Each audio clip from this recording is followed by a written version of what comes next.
মুখ্যমন্ত্ৰী ডক্টৰ হিমন্ত বিশ্ব শৰ্মাৰ সংবাদমেল সম্বোধন ৰেডিশ্যন ব্লুত সংবাদমেল সম্বোধন কৰিছে মুখ্যমন্ত্ৰীগৰাকীয়ে গুজৰাটৰ দৰে চৰকাৰে তেওঁলোকৰ ইনভেষ্টমেণ্ট সামিট প্ৰতি 2 বছৰত অনুষ্ঠিত কৰে কিন্তু আমাৰ ৰাজ্য চৰকাৰত আমাৰ এটা সিদ্ধান্ত আছিল যে আমি প্ৰত্যেক 4 বছৰত এনেকুৱা এখন কৈ বিনিয়োগ সন্মিলন আমি অনুষ্ঠিত কৰিম আৰু প্ৰথম বিনিয়োগ সন্মিলনত যিখিনি প্ৰস্তাৱ আহে তাক আমি নেক্সট বিনিয়োগ সন্মিলনখনৰ আগতেই যাতে আমি তাক ক্ৰিয়ান্বিত কৰিব পাৰো তাৰ বাবে আমি ঐক্যবদ্ধ প্ৰচেষ্টা চৰকাৰে চলাই থাকিব মই প্ৰথমে এডভান্টেজ আসাম 2.0 আৰু জুমুৰ নৃত্য অকল সোৱাই নহয় বিশ্বৰ দৰবাৰলৈ লৈ যোৱাৰ বাবে প্ৰধানমন্ত্ৰী নৰেন্দ্ৰ মোদী ডাঙৰীয়াক অসম চৰকাৰৰ পৰা অভিনন্দন জনাইছো বিনিয়োগ সন্মিলনক লৈ প্ৰধানমন্ত্ৰী ডাঙৰীয়াই 3টাকৈ অনুষ্ঠানত যোগদান কৰে জুমুৰৰ পিছত তেওঁ প্ৰদৰ্শনীখন খুব সুন্দৰকৈ উপভোগ কৰে আৰু শেষৰ দিনাও আপোনালোকে দেখা পাব যে প্ৰধানমন্ত্ৰী ডাঙৰীয়াই নিজৰ সময়তকৈ প্ৰায় আধা ঘণ্টা সময় আমাৰ এডভান্টেজ অসমৰ উদ্বোধনী অনুষ্ঠান তেখেতে প্ৰত্যক্ষ কৰে বা উপস্থিত থাকে প্ৰধানমন্ত্ৰী ডাঙৰীয়াৰ হিদিনাখন বা তাৰ আগতে ৰাজস্থান মধ্যপ্ৰদেশ আমাৰ উৰিষ্যা আৰু অসম 4খনকৈ এইবাৰ তেওঁ বিনিয়োগ সন্মিলনত যোগদান কৰিছিল কিন্তু অসমৰ ক্ষেত্ৰত তেখেতৰ যেটো ইনভলভমেন্ট আছিল বিশেষকৈ উত্তৰ পূব ভাৰতক এখন ঔদ্যোগিক ৰাজ্যলৈ ৰূপান্তৰ কৰাৰ বাবে তেখেতৰ যি ইনভলভমেন্ট আছিল হি অনন্য আছিল আৰু মই ভাবো যে প্ৰধানমন্ত্ৰী ডাঙৰীয়াই যি ধৰণে উদ্যোগ প্ৰতিষ্ঠানসমূহক এক প্ৰকাৰ আহ্বান আৰু আহ্বানতকৈও অলপ নেক্সট লেভেলত গৈ তেওঁৰ যেটো ভাষণ যে मैं आप लोग सबको बोलता हूं कि असम में इन्वेस्ट कीजिए সাধাৰণতে দেশৰ প্ৰধানমন্ত্ৰীয়ে এই ধৰণে এখন ৰাজ্যৰ কাৰণে পিচ নকৰে তেখেতৰ ভাষণত আপোনালোকে মই নাভাবো যে গুজৰাটতো তেওঁ তেনেকে ভাষণ দিছে যে ইহা আপ ইনভেষ্ট कीजिए বুলি ভাৰতত ইনভেষ্ট কৰিব কয় কিন্তু স্পেসিফিক ৰাজ্য এখনৰ কথা প্ৰধানমন্ত্ৰী ডাঙৰীয়াৰ মুখেদি খুব কমেইহে মানুহে শুনিছে গতিকে এইবিলাকে মানুহৰ মনত এটা প্ৰচণ্ড আত্মবিশ্বাসৰ সৃষ্টি কৰিছে বিনিয়োগকাৰীসকলৰ মাজতো আত্মবিশ্বাসৰ সৃষ্টি কৰিছে মই প্ৰধানমন্ত্ৰী ডাঙৰীয়াক অভিনন্দন জনাইছো ইয়াৰ উপৰিও গোটেই বিনিয়োগ সন্মিলনখন সফল কৰাত আমাৰ মিনিষ্ট্ৰি অফ এক্সটাৰ্নেল এফেয়াৰ্ছে এইবাৰ এটা বিশেষ গুৰুত্বপূৰ্ণ ভূমিকা পালন কৰিলে হেড অফ মিশনছ এম্বেছাডৰ সকলক দেশৰ বৈদেশিক পৰিক্ৰমা মন্ত্ৰীয়ে নিজে লিড কৰি এটা ডেলিগেশ্যন হিচাপে অহা মই ভাবো যে আমাৰ দেশৰ বুৰঞ্জীত এইটোৱে প্ৰথম জয়শংকৰ ডাঙৰীয়াই ব্যক্তিগতভাৱে ইয়াত অহা নাছিল হি কেম ইন এ ডেলিগেশ্যন তেওঁ ডেলিগেশ্যনৰ লগত আহিছে ডেলিগেশ্যনৰ লগতে তেওঁ উভতি গৈছে and he spend 2 nights and 3 days এইটো এটা আমাৰ সামিটখনৰ এটা খুব অনন্য এটা দৃশ্যপট আছিল ডক্টৰ জয়শংকৰ ডাঙৰীয়াৰ উপৰিও শ্ৰী নীতিন গাডকাৰী পীযুষ গোৱেল হৰদীপ সিং পুৰী অশ্বিনী বৈষ্ণৱ জ্যোতিৰাদিত্য সিন্ধিয়া আৰু সৰ্বানন্দ সোণোৱাল ডাঙৰীয়ায়ো এই আমাৰ সামিটখনত যোগদান কৰে আৰু প্ৰত্যেকগৰাকী ব্যক্তি বা প্ৰত্যেকগৰাকী মন্ত্ৰীৰ যে সেশন আছিল মিনিষ্ট্ৰিয়েল সেশন গোটেই কেইটাত ডমেইন নলেজৰ পৰা আৰম্ভ কৰি ষ্টুডেণ্টছৰ পৰা স্কলাৰ্ছৰ পৰা উদ্যোগীলৈকে আৰু কোনো ইনভেষ্টমেণ্ট সামিটলৈকে প্ৰত্যেকখন সামিটতে ইমান মানুহ উপস্থিত নাথাকে টিল ভেলিডেক্টৰী শিৱৰাত্ৰি হোৱাৰ সত্ত্বেও যি ধৰণে মানুহৰ উপস্থিতি আছিলে আৰু আজিও প্ৰদৰ্শনীখন চালে আপোনালোকে দেখা পাব যে মানুহ এতিয়ালৈকে যোৱাই নাই সো এইটো এটা আমাৰ ইউনিক এটা উপলব্ধি আছিলে ৰাজ্যৰ সাংস্কৃতিক বিভাগ আৰু ৰাজ্যৰ সাংস্কৃতিক বিভাগৰ দ্বাৰা জুমুৰ উদ্যোগ বিভাগৰ দ্বাৰা গোটেই এডভান্টেজ আসামৰ আয়োজন কৰা হৈছিলে আৰু এই গোটেই প্ৰচেষ্টাত আমাক ফেডাৰেশ্যন অফ ইণ্ডিয়ান কমাৰ্চ যাক এণ্ড ইণ্ডাষ্ট্ৰী যাক আমি ফিকি বুলি কওঁ আৰু আৰ্নেষ্ট এণ্ড ইয়ং যাক আমি EY বুলি কওঁ তেখেতসকলে আমাক সহযোগিতা কৰিছিলে এডভান্টেজ আসাম সামিটখনত আপোনালোকে যদি আমি সামাপ কৰোঁ তেতিয়াহ'লে আপোনালোকে দেখা পাব যে গোটেই সামিটখনৰ আৰম্ভণিতে আমাৰ প্ৰায় 240খন B2G বিজনেছ টু গভৰ্ণমেণ্ট আমি মিটিং কৰিবলৈ সক্ষম হৈছিলোঁ বিফৰ দ্য সামিট ইয়াত আমি ক'ত কৰিছিলোঁ যে আমি আহমেদাবাদ বেংগালুৰু হায়দৰাবাদ কলকাতা মুম্বাই আৰু নিউ দিল্লী ডমেষ্টিক আউটৰিচ আমি 240টা উদ্যোগ প্ৰতিষ্ঠানলৈকে কৰিছিলোঁ we have discuss about the probability আৰু তেওঁলোকক নিমন্ত্ৰণ কৰিবৰ কাৰণে আমাৰ মন্ত্ৰীসকলে বিভিন্ন স্থানত গৈ 240টা B2G মিটিং তেওঁলোকে অনুষ্ঠিত কৰিছিল আৰু ইণ্টাৰনেশ্যনেল লেভেলত উই কণ্ডাক্টেড 180 মিটিংছ এই 180 মিটিংছ আমি ক'ত কৰিছিলোঁ Japan Malaysia Republic of Korea Singapore Thailand United kingdom and United Arab emeritus আৰু এই 180খন মিটিঙৰ প্ৰডাক্ট হিচাপে এইবাৰ আমাৰ 1100 ইণ্টাৰনেশ্যনেল পাৰ্টিচিপেণ্টছে আমাৰ এই ইনভেষ্টমেণ্ট সামিটখনৰ লগত প্ৰত্যক্ষ বা পৰোক্ষভাৱে জড়িত হৈছিলে যদি আমি ডিপ্ল'মেটিক এংগেজমেণ্টৰ কথা কওঁ তেতিয়াহ'লে 62 আমাৰ ডিপ্ল'মেটিক মিছনছ আমাৰ লগত total প্ৰায়ৰ and during the summit আমাৰ 62 ডিপ্ল'মেটিক মিছন আমাৰ লগত জড়িত হৈছিলে আৰু এক্সটাৰ্নেল এফেয়াৰ্ছ মিনিষ্ট্ৰীৰ লগত তেওঁলোকে জানুৱাৰী 2025ত এই এক্ৰছ দ্য মেজৰ কাণ্ট্ৰিজ এমিয়ে নিজৰ ফালৰ পৰা আসাম উইক অনুষ্ঠিত কৰিছিলে গোটেই বিদেশসমূহত a week-long event organized by Indian embassies across major countries to highlight Assam opportunities and cultural heritage. আমি যোৱা নাই ৰাষ্ট্ৰদূতসকলে ভাৰতৰ ৰাষ্ট্ৰদূতসকলে নিজাববীয়াকৈ উদ্যোগ লৈ আমিতো 6খন 7খন ৰাষ্ট্ৰত গৈছোঁ কিন্তু ভাৰতৰ ৰাষ্ট্ৰদূতসকলে অসমৰ হৈ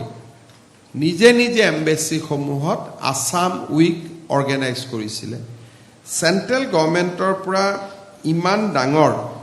ইনভলভমেণ্ট আমি কেতিয়াও দেখা পোৱা নাছিলোঁ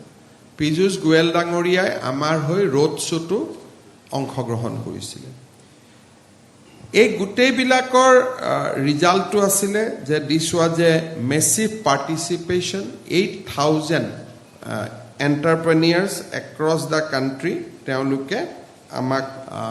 ইয়াতে পাৰ্টিচিপেশ্যন কৰিছিলে আৰু এই গোটেই ইভেণ্টৰ এটা ডাঙৰ হাইলাইট আছিলে যে আমি এক্সিবিশ্যন যিখন আমি কৰিছিলোঁ 87,200 স্কুৱেৰ ফিট এৰিয়াক লৈ আমি এক্সিবিশ্যন অনুষ্ঠিত কৰিছিলোঁ যি ইমান ডাঙৰ এক্সিবিশ্যন অসমত আগতে কেতিয়াও হোৱা নাই 200টা এক্সিবিট আছিলে আৰু আমি থিমেটিক ডাইভাৰ্ছ কৰিছিলোঁ Assam Pavilion semiconductor Pavilion, innovative Pavilion, energy Pavilion আৰু আমাৰ MSME। আজি মই ৰাতিপুৱা এক্সিবিশ্যনৰ পৰা মই আহিছোঁ, এটা কৈ চাইছোঁ অসমৰ ষ্টাৰ্টআপছ তেওঁলোকে ভাৰতৰ সেনাবাহিনীত ড্ৰোন দিছে, অসমৰ ষ্টাৰ্টআপে বৰ্ডাৰ এৰিয়া পেট্ৰলিং কৰিছে, অসমৰ ষ্টাৰ্টআপে এতিয়া মেডিকেল কলেজ নিৰ্মাণ হৈ আছে, তাতে যিটো মডিফাইড ব্ৰিক্স আমাৰ ষ্টাৰ্টআপে দিছে, ইঞ্জিনিয়াৰ্ড বেম্বো তেওঁলোকে নিৰ্মাণ কৰি যোগান ধৰিব পাৰিছে। চ' এক্সিবিশ্যনখনেও এখন আত্মবিশ্বাসী অসমৰ প্ৰতিচ্ছবি আমাৰ সন্মুখলৈকে লৈ অহাত শক্তিশালী হৈছিলে। আৰু তাৰ লগত এখন ভৱিষ্যত অসম, য'ত নেকি টাটা ছেমিকণ্ডাক্টৰৰ প্লাণ্ট দেখুওৱা হৈছিলে, য'ত নেকি আমাৰ নতুন এয়াৰপৰ্ট কেনেকৈ এৰ' চিটিলৈকে কনভাৰ্ট হ'ব তাক দেখুওৱা হৈছিলে। আমাৰ নতুন নামৰূপৰ যিটো 12 লাখ মেট্ৰিক টনৰ সাৰ কাৰখানা হ'ব তাৰ আমি ডিজাইন ৰাইজৰ সন্মুখলৈকে লৈ আহিছিলোঁ। মেদান্ত কেৰিনে কেনেকৈ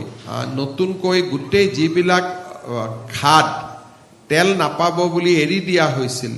তাত তেওঁলোকে কেনেকৈ মেচিভ অইল প্ৰডাকশ্যনৰ কামত আগবাঢ়িছে, যাৰ পৰা নেকি আমাৰ বহুত বেছি এমপ্লয়মেণ্ট সৃষ্টি হ'ব। ৰিলায়েন্সে কেনেকৈ CBG প্লাণ্ট অসমত কৰিব খুজিছে,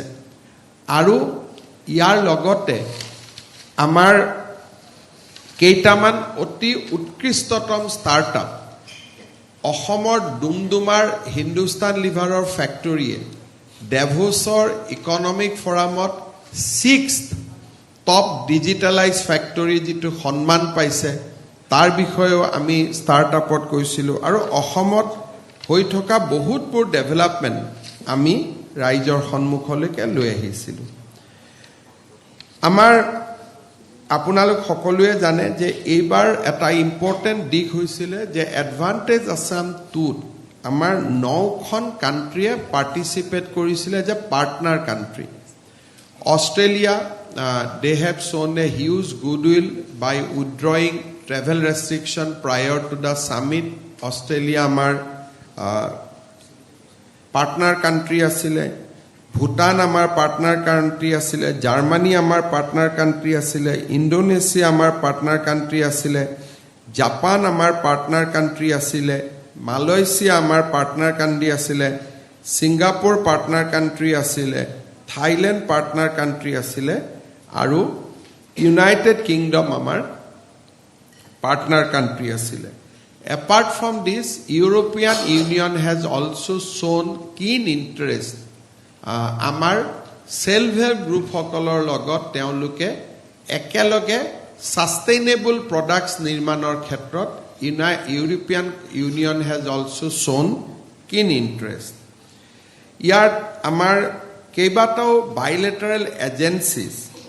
Indo Japan Business Council, Korea Trade Investment Promotion Agency যাক কোট্ৰা বুলি কোৱা হয়,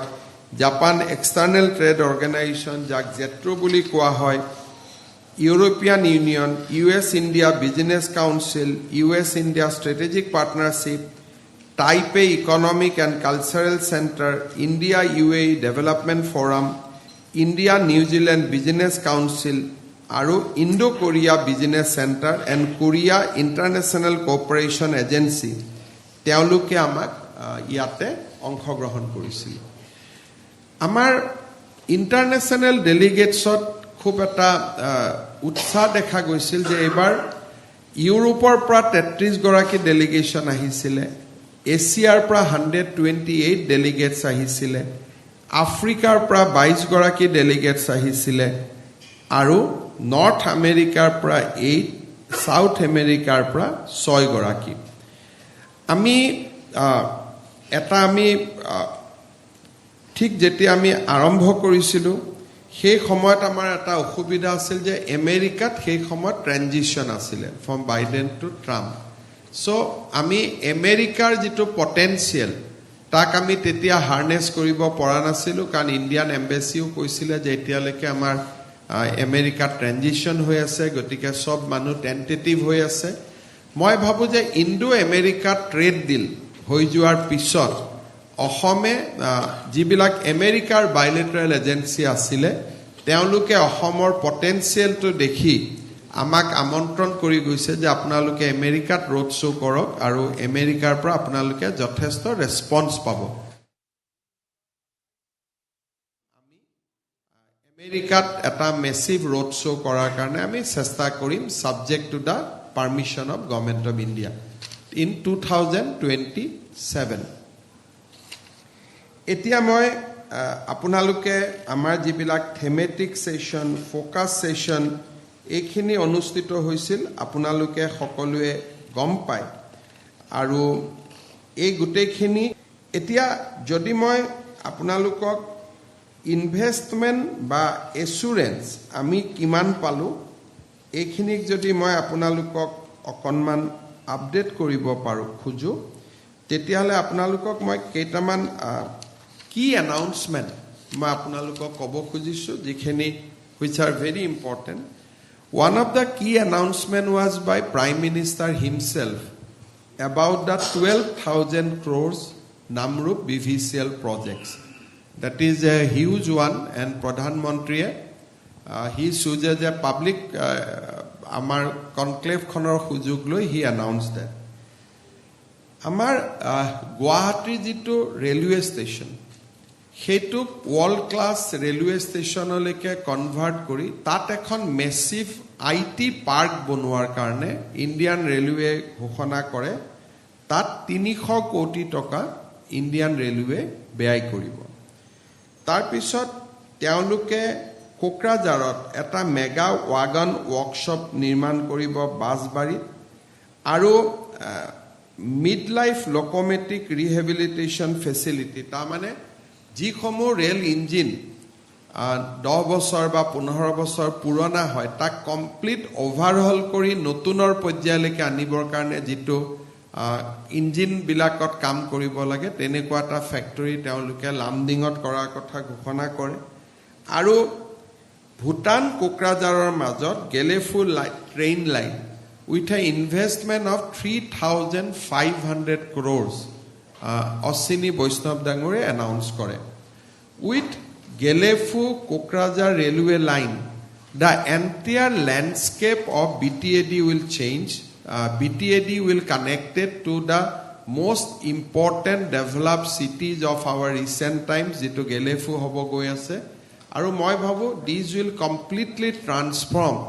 the economic potential of BTAD Boruland Territorial Council karone ই এক বহুত ডাঙৰ সুবিধা ইয়াৰ উপৰিও 9টা গতি শক্তি কাৰ্গো টাৰ্মিনেল এই গুটেবিলাক মিলি আমাৰ অশ্বিনী বৈষ্ণৱ ডাঙৰীয়াই প্ৰায় 7,200 কোটি টকাৰ ইনভেষ্টমেন্ট তেখেতে এনাউন্স কৰে জ্যোতিৰাদিত্য সিন্ধিয়াই around 2,000 crores এটা 5G development lab at Guwahati University যেটো already commission কৰা হল হিদিনাখনে আৰু টেলিকমত বিশেষকৈ গাঁৱে ভুয়ে টেলিকম কানেক্টিভিটিৰ বাবে he announced 1,800 crores Hardeep Singh Puri ডাঙৰীয়াৰ সন্মুখত ONGC এখন MOU কৰে য'ত they have promised to invest 15,000 crores over the next 3 years Horbanand Sonowaal Dangoriai over the next 5 years তেখেতে 4,800 কোটি টকা বিনিয়োগ কৰাৰ বাবে তেখেতে ঘোষণা কৰে নিতিন গাডকাৰী ডাঙৰীয়াই 80,000 কোটি টকা ইন দা ন্যাশনাল হাইৱে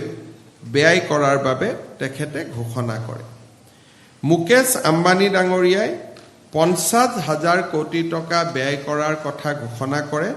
তেখেতৰ area hall digital transformation and AI readiness AI readiness ot important kotha hol je tekhete hyper scalar data center Ohomot arambho korar kotha koise he has also mentioned that Ohomot GCC eta global customer care jot lot of employment opportunity create hoy taku teo rupayan korar kotha ghoshona korise tekhete clean and green energy আমাৰ আপোনালোকে জানে যে ভাৰত চৰকাৰে small nuclear ৰিয়েক্টৰৰ জৰিয়তে clean nuclear energy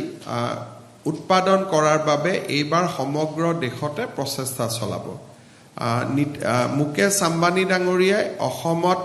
CBG অৰ্থাৎ নাইপাৰৰ পৰা যিটো biofuel হয় নাইপাৰৰ পৰা বায়োফুয়েল উৎপাদন কৰাৰ কথা ঘোষণা কৰিছে আমি অহা 15 দিনত কাৰ্বি আলঙত তেখেতক মাটিও দিম so that CBG plantation can start immediately naipar plantation can start immediately আপোনালোকে মোক কোনোবাই তুলিৰাম ৰংহাং ডাঙৰীয়াক জাপানত লৈ যাওঁতে কৰবাত লৈ যাওঁতে আমাৰ দুই এজন মানুহে মোক প্ৰশ্ন কৰিছিলে কিন্তু সকলোৱে এটো জানা উচিত যে আটাইতকৈ অসমৰ resource minerals and land Karbi আলং আৰু ডিমা হাছাওতে আছে সো অসমৰ ফিউচাৰ ইণ্ডাষ্ট্ৰিয়েলাইজেশ্যনৰ কাৰণে both the district are key to that আমাৰ বহুত মানুহে কেতিয়াবা বুজি নাপায় সবতে ঠাট্টা মস্কৰা হাঁহি কৰে কিন্তু এতিয়াও যে আমি CBGৰ কাৰণে মাটি দিম আমি মাটি কাৰ্বি আলঙতে আম্বানীক দিব লাগিব বেলেগ কোনো জায়গাত CBGৰ অনুকূল মাটি নাপাওগৈ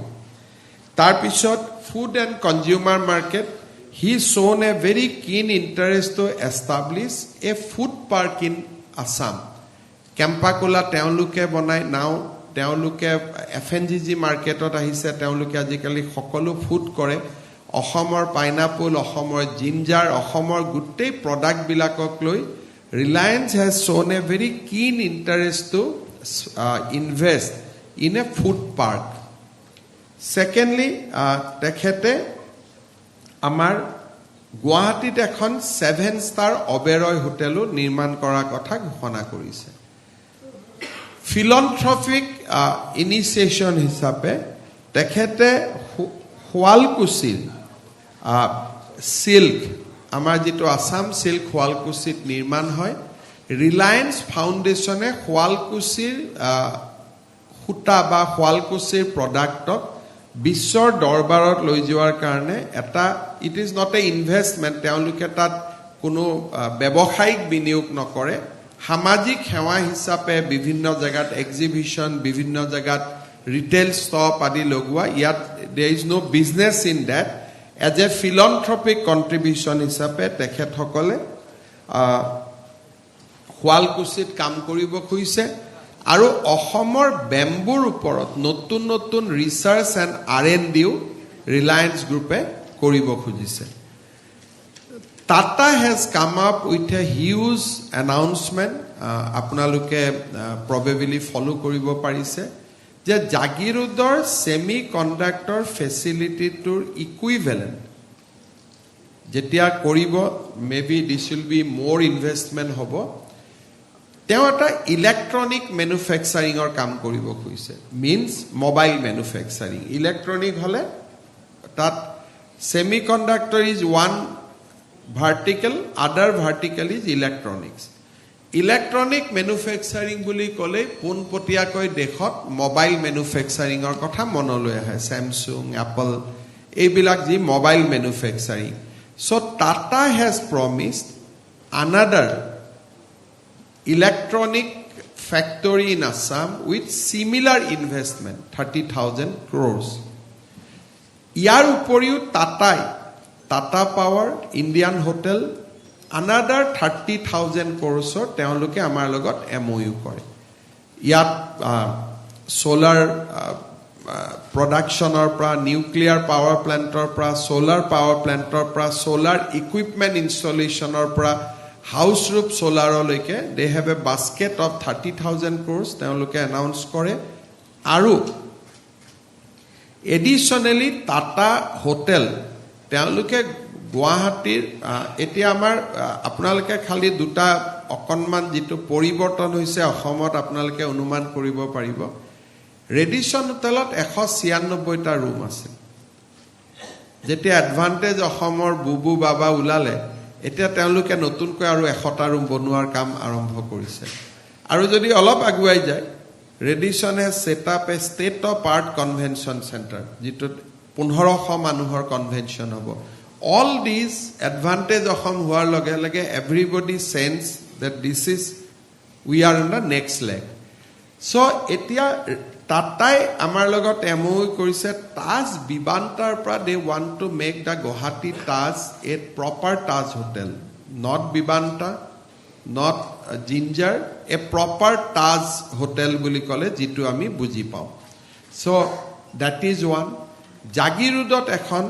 তেওঁলোকে টাটাৰ হোটেল এখন বনাব কাজিৰঙাত আমি আগতে MOU কৰিছো. So